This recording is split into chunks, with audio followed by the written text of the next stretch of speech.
Welcome in, welcome in, welcome in, everybody. Do you have your journals? Do you have your favorite pens? Do you have your favorite stickers? It is that time of the year where we close out one chapter of this crazy thing we call life and move on to the next one. If you're new here, by all means, welcome to my channel. I'm Howie, and I am a professional reader of tarot and astrology. I'm a chronic non-reader of horror fiction in my spare time, and as you can see by this beautiful B5 dot grid notebook by Archer and Olive, I am also a planning enthusiast, because let's face it, something around here needs to keep all of these crazy trains of thought running on the tracks. In today's video, I'm going to be showing off Chapter 3 of Season 1 in my daily tarot journal. Now, if you are not familiar with how I do planning around here, I have been trying out cyclic planning this year. So I'm not following the typical Gregorian calendar months. I'm not doing January 1st to January 31st. I am actually moving into Chapter 3, where each of my chapters is broken down into a beautifully even set of 4 weeks with 7 days each. Now, you'll notice something unique when I jump into here. That actually leaves me with one odd-numbered week at the end of a season, the week 13. That is actually going to be what I'm calling my rest week. Because let's face it, in today's hustle and bustle society, rest is not necessarily everybody's priority. And that's really something I'm trying to work on and change, especially in 2026. So rest week is going to have an emphasis on taking things slow, taking things easy, and being gentle with myself. But enough chit-chat. Let's dive into my everyday tarot journal here and showcase the spreads that I'll be using to organize my chaotic life in Chapter 3. First and foremost, we must of course say goodbye to Chapter 2, which you can see ran from January 26th to February 22nd. And honestly, I'm really gonna miss this setup, especially these alchemical stickers on the side here. I loved the theme that I did for this chapter, but we must carry on. And so here you're going to see what I call my end of chapter reflection. Reflection is such an integral part to the planning process. And this is something that I've struggled with in the past. I'm going to be perfectly honest there. When I started looking into journaling content on YouTube and on Instagram, the idea of taking time out of a busy week to relax, think back, and reflect on what actually happened during a week, a month, any sort of given time period was very strange to me, but it did pique my interest. And I will say it has actually provided a lot of value to me in my planning regimen. So for my end of chapter reflection, this is a full spread, so 2 pages, I have a place to pick out my most memorable moments. I want to say memory keeping is a really important part of the journaling process for me, and anybody who knows me in real life knows that I have the memory of an empty fishbowl. I used to have the memory of a goldfish, but that goldfish has long since passed away, and even the spiders have moved out now, so I need a place to put my memories so that I may one day pick up this book in the future and reminisce and fall back into nostalgic memories. So that's what this space is for. I've also got a space for my accomplishments, because let's face it, getting into planning has been all about tackling my goals that I keep telling myself I'm going to work on and accomplish, but then I never kind of get past the ideation phase. And so acknowledging the steps that I've accomplished and the actions I've taken to move myself closer to my goalposts, very, very important part of the reflection process. I have a little section here called ritual completion, and these are all my daily habits that I would like to do on a regular basis. And so just because I like statistics, I really enjoy graphs and charts and pie graphs and all that, I included a little space to show me the percentage of completion, because I am a gamer completionist, on how I did with my daily habits in the past chapter. I've also got a space here to remind myself of the tactics and techniques that helped me reach my accomplishments. And on the flip side of that, because listen, Not to be a negative Nancy, but it is really important to recognize, acknowledge, and reflect on the things that made things difficult, the challenges and obstacles that we felt got in our way. And so I do have a space for what I neglected and what hindered my goal work, what hindered my progress and my motivation. And hopefully, using these two spaces, I'm able to think of new tactics and techniques that I can try utilizing to do better in the next chapter. I've also got a space here to record my responses to these challenges, because that's really how you're going to make the most out of your tactics and techniques, is acknowledging what your first response has been to obstacles and then tailoring that and reminding yourself that it's okay to try something different. And of course, last but not least, in this full spread, we have our priorities section. And this is kind of like a little tiny mind sweep section. Anything that didn't really get accomplished last chapter, or if I go back to my future log, anything that I had specifically set up to be a goal in chapter 3 is going to get written out here, just so I have an idea of what I should be focusing on when I start populating my next spreads. So once again, we say goodbye to this beautiful alchemical gothic journal theme, and we are moving on to a Pisces theme. It just so happens that chapter 3 runs the bulk of Pisces season, so February 23rd to March 29th. And honestly, I had these really cool craft paper or scrapbook paper that has to do with the zodiac signs. And I figured, you know what? Let's try it. It's Pisces season. Let's roll with it. And so you'll notice that my calendar spread has started to get smaller and smaller every iteration that I've done it in this particular journal. And I've actually been finding, as much as I love looking at a nice, clean, crisp calendar and being able to visualize the days of the week in order, I don't actually populate these very much. In fact, if we flip back to chapter 2's calendar, you'll see it's pretty empty. And so I've shrunk it down even more to create this really cute Dutch door effect here, and also give myself more space to do my overall tarot reading. So this is where those tarot cards are going to go over here. Spoiler alert, I actually did make a mistake. I wasn't supposed to put tarot card indicators in this 5th week because this is rest week. And my chapter tarot reading only ever has 8 cards. So I wasn't paying attention. I ended up putting a highlight here that wasn't supposed to be there, but I'll roll with it and I'll figure out what I want to do. I didn't really want to cover it up because there are other mistakes in this spread and I got a little sick of fixing my mistakes, so I just accepted my fate. And if there's one thing that I've learned from this journaling practice, it is techniques to combat my perfectionism. So overall reading is going to go here when I pull my tarot cards, and I pull out the core themes just to highlight in bullet point form what all of this free form, long form journaling is going to be. If we flip on over in my little section here, I've actually changed my astrology spread. We went with a horizontal timeline this time. Now, honestly, I'm not sure how I feel about it. It was a bit difficult to fit decoration in this section to fill out the empty spaces, and I still feel like something needs to go here to complement the whole spread. But I did include a smaller space for my weekly musings. I found that I didn't really use this space last chapter, so I made it a bit smaller. And with this, I can actually still see the astrology coming up in comparison to my overall reading and my theme. So I have a bird's eye view of everything all at once, which I truly appreciate. We got one more Dutch door to flip over, and here is my chapter review. So these are things that have to do with this time period specifically. So we've got a small space to capture the memories. I just talked about that, very important. I've got a small space to capture my victories, and I've got spaces to capture the struggles and these solutions. And I highly recommend, if you do some form of reflection like this, try to include a section where you can write down a solution to the struggles you have as you write them.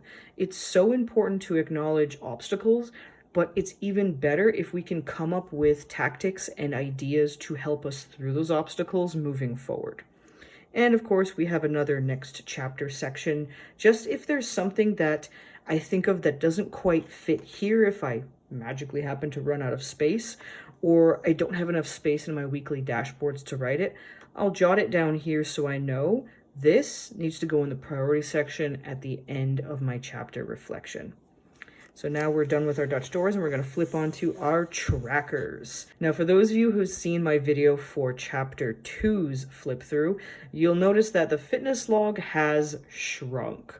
This used to be one full page just by itself, and I did find I had a lot of empty space and unused sections on it. So basically when I did my review, I just pulled out the most important core movements and condensed everything to fit on this one list. Now, I know that I said the 13th week was going to be rest week. That's why it's represented by an R over here. But I do like to keep my fitness routine going. I find the second I have too many consecutive days where I don't do any sort of exercise or physical activity, it becomes a lot harder to pick it back up. I do plan on trying to keep some sort of fitness regimen even during rest week. So we have 5 spaces for each of the weeks. So I'm going to write down my movements on this side, and then in these columns here, I'm going to end up writing the weight that I use, if I do use a weight, and the number of reps I'm going to be doing with that weight. Now, this is new. I found that while I was filling out my creativity calendar logs here, which actually worked really well last chapter, I was concerned I was not going to use this. I was concerned it was going to be a waste of space because this was something I had tried in the past, and for months on months, it would just sit empty, half used, half filled out. I wasn't happy with it and I wanted to change that, but I was really good about filling this out in chapter 2. However, I kept forgetting exactly what book I was reading or what project I was working on. And so I kind of want to keep a written log of books that I finish, essays that I finish writing, pages that I add to my art journals, just again for the empty fishbowl memory to remember what exactly I was doing during this point in time. A very typical spread in my journal is the tarot card tracker. I love me statistics. I've said this time and time again. And so I keep track of all of the minor arcana cards and major arcana cards that I pull from my various tarot readings. I have a little key over here to help me visualize where all this information is coming from and in which notebook I can find it, because I don't keep all of my tarot in this notebook. This is just for my daily to-do lists, my monthly trackers, and my daily tarot pulls. All the bigger complex ones go in separate journals. And so I have a nice overview of what the spiritual flavor, the esoteric themes were in any given chapter when I look back to these trackers. And then lastly, we have the famous cleaning log, because sometimes the executive dysfunction do be dysfunctioning quite a bit. So the cleaning log is really helpful for someone like me who suffers from out of sight, out of mindness, and I easily lose track of time when it comes to how often I should be tidying certain things up or cleaning certain things. And so I'll just do a list of things that I would like to do on a weekly or bi-monthly basis. Sometimes there are things that I would like to do more than once a week, but not necessarily daily. It's not really a ritual. But I do need to make sure I'm keeping track of the last time I did it. And so that's what this cleaning log is for. It's been really helpful for the past few months that I've been testing it out. And so this is probably a collection that will be persisting in my next journal when I move out of this one. And last but not least, we have the weekly dashboard. So this is the first dashboard of chapter 3. We are in week 9. And technically the weekly collections are all on this page and then my task list up here. Because here is where my long form journaling starts, where I will do my daily tarot pull every morning with my cup of coffee before work. And I will write about that tarot spread, and I'll also write about how I'm feeling about my goal progress, how I'm feeling about just life in general, what I'm satisfied with, what I'm not satisfied with. It's very similar to the idea of morning pages. I don't give myself a limit on how much to write, but I do tend to fill out a good including this, another spread or spread and a half for a full week. Sometimes I can just write for a while, other times it's maybe just a few lines, and that's really all I've got in me. So looking at the dashboard, we are bringing back the goal task list. So each chapter, I define 3 main goals that I want to work on. And so just to make sure they don't get lost in my general task list over here, because that has been something I've struggled with previously, I pull them out and keep them here separately in different categories, and I'll check them off as I get those done. Now you notice there's a lot of places here to put tasks, and so anything that has a specific deadline, I throw them on the individual days over here. So for example, my weightlifting routine, I like to do those every Monday, Wednesday, Friday, and sometimes Sunday. So those are going to go Monday, Wednesday, Friday, Sunday. If I have something that doesn't have a specific deadline, but I know I want to get it done this week, that's going to go under here in my planned section. And then when I get it done, I'll tick off the appropriate box under the day of the week in the middle. Now you notice I added an unplanned section here, and this is something that I've been testing out since last chapter, and I find it's actually been working. Sometimes, as life tends to do every now and again, we get thrown a curveball and plans have to change. And we end up finding ourselves doing things or needing to reprioritize with stuff that's not already in our planners. And I like to keep track of that. Why? Because it's always good to pat ourselves on the back for a good job.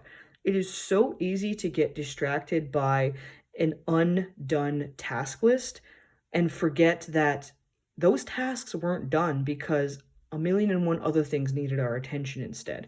And so anything that pops up and surprises me goes on the unplanned section and gets ticked off in the middle when that happens.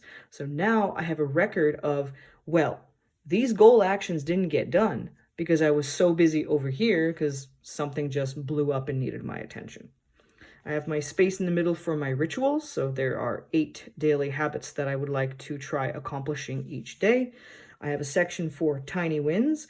This, I just realized I did not put the numbers of the week here. So each day, it's basically a 1 line a day type of thing where something small that made me smile, made me laugh, brought me some joy, I write it down here as a nice little reminder, like a positive affirmation almost. And this has also been really helpful for my mental health and kind of keeping me motivated and confident. And of course, lastly, I have a little notes section down here for any sort of ideas or frivolous thoughts that I might have that don't quite fit anywhere else. Because I don't necessarily like going back to my long form journal entries and adding more at the end of the day. Sometimes I'll write in the margin, the next day, even days later. But the long form journaling section is just for that morning page ritual. Anything else is going to go under notes. And you'll see that I just done my second line highlights to prepare my next spread. I will most likely end up needing to do both of these as well, though, because as I said, I don't give myself a limit for long form journaling. So if I need to keep going, I need to keep going. And unfortunately, I've done the tally, and I would need on average about 18 spreads to fit 1 month, 1 chapter in this journal. Now, as you saw earlier, chapter 3 actually has 5 weeks. So I'm technically going to need maybe 20 to 21 spreads. And if I do that, I will only have about a dozen spreads left in this entire notebook, which means after chapter 3, I'm going to have to pick up a new notebook because the idea of splitting a chapter between 2 books just, ooh, that gives me the ick. Like, no, I can't do that. So I'm going to have empty pages at the end of this book when I'm done, and we'll be moving on, and I'll show you my setup in my next journal once I figure out which one that's going to be. That's a future Howie problem. But I'm probably going to keep this as some sort of research and development journal where I can show you all how to do these types of spreads live in future videos. If you also have any ideas on what I can do with those empty pages, by all means, shoot them down in the comments below. I love sharing ideas. I love sharing inspiration. That's really what my channel is here for. So that's what I've got for chapter 3 of 2026. I sincerely hope this was inspiring to you, and I cannot wait to see what everybody else in the community comes up with in their journal. Thank you so much for tuning in, and as I always say, don't forget to take care of yourselves and each other, especially in times like this. Happy planning, happy tarot reading. Have a great day. Bye-bye.